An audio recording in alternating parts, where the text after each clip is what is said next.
जिम्मेदारी क्या दोनों तरफ की नहीं होती है? क्योंकि कहते हैं कि ताली एक हाथ से नहीं बजती।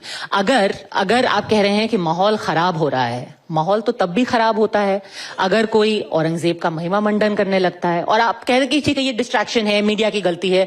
मीडिया तो किसी के मुंह में उंगली डाल करके नहीं कह रही है कि आप औरंगजेब को कहिए कि वो बहुत महान नेता थे, बहुत महान नायक थे। कौन बता रहा है? या कोई ये भी नहीं कह रहा। सर, मैं जिम्मेदारी से ये कहना चाहती हूँ। कौन बता रहा है महान? मैं जानना चाहता हूँ उस व्यक्ति का नाम। क्या बताया? अबू आजमी ने क्या बताया? उन्होंने कहा कि वो भी एक महान नायक, उनका एग्जैक्ट अगर वर्ड मैं याद करूं, उन्होंने कहा कि औरंगजेब भी उनकी अपनी जगह है इतिहास में। हर व्यक्ति वाकपटु नहीं होता। औरंगजेब भी महान आदमी था। हर व्यक्ति वाकपटु नहीं होता।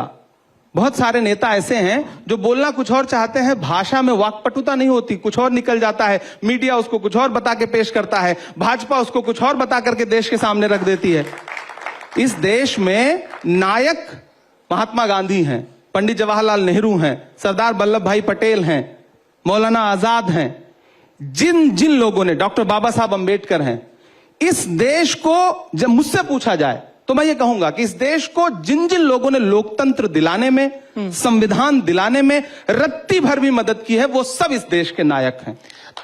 और बाकी कोई नायक नहीं है। पर अबू आजमी अब जबरदस्ती के नायक ढूंढ करके, खलनायक ढूंढ करके, राजेश रेड्डी का एक शेर है कि नई लाशें बिछाने के लिए गड़े मुर्दे उखाड़े जा रहे हैं।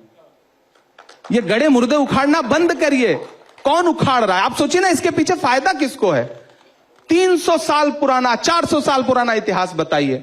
अभी कहिए कि 1857 में जब अंग्रेज जो है वो गोलियां मार रहे थे, उन पे बात कर लीजिए तो बात नहीं करेंगे। जलियांवाला बाग पे बात कर लीजिए तो उस पे बात नहीं करेंगे। यहां जाकर के कोई एक बोर्ड लगा होगा तो उस पे कालिक पोत देंगे।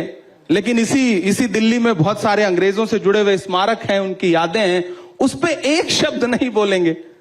तो ये जो राजनीति है, इसको समझिए और मतलब ऊपर वाले के लिए इस राजनीति से देश को आजाद कराइए, वरना ये राजनीति देश को बहुत खराब दिशा में ले जा रही है, अराजक बना रही है, लोगों को बहुत नुकसान हो रहा है।